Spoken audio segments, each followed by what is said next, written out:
大家好，我是阿当，欢迎来到 X 玄镜。今天我们来聊未知生物入侵导致的集体大恐慌事件。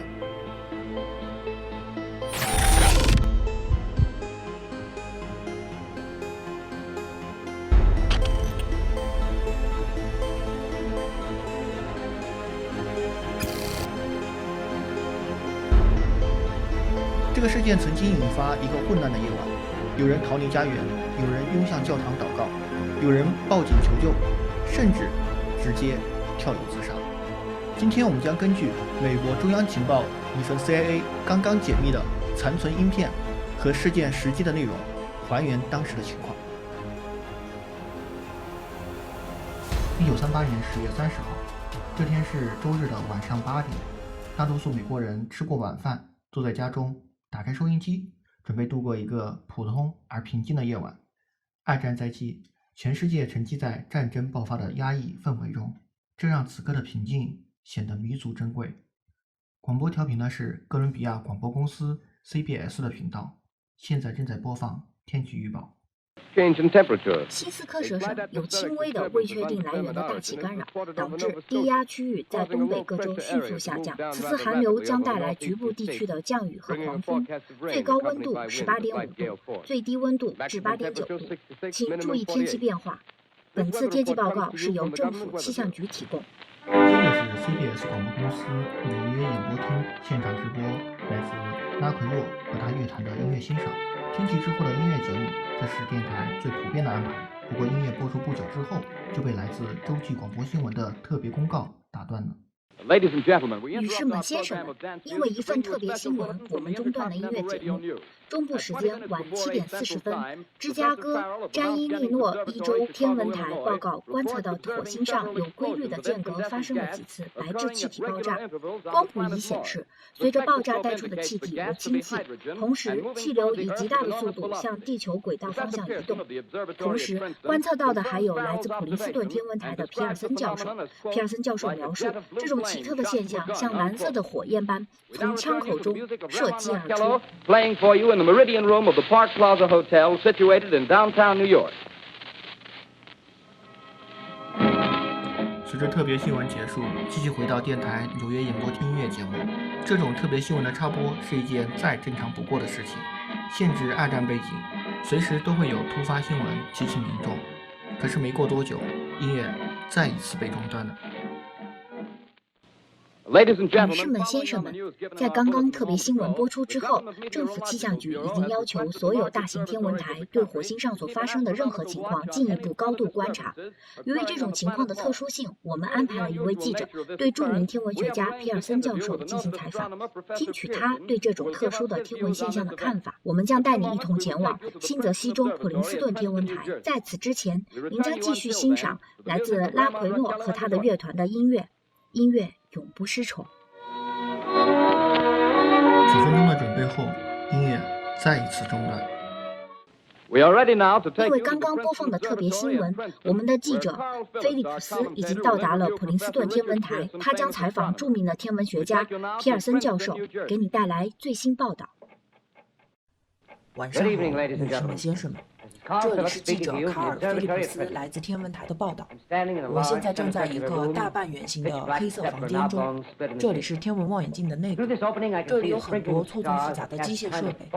你现在听到的滴答声是皮尔森教授正在调试望远镜的角度，巨大的望远镜机械移动发出的声音。我目前所位于的一个悬空平台上，在我的正上方可以凝视到一个巨大的火焰。如果你听到的连线有延迟或者是中断，请各位耐心等待。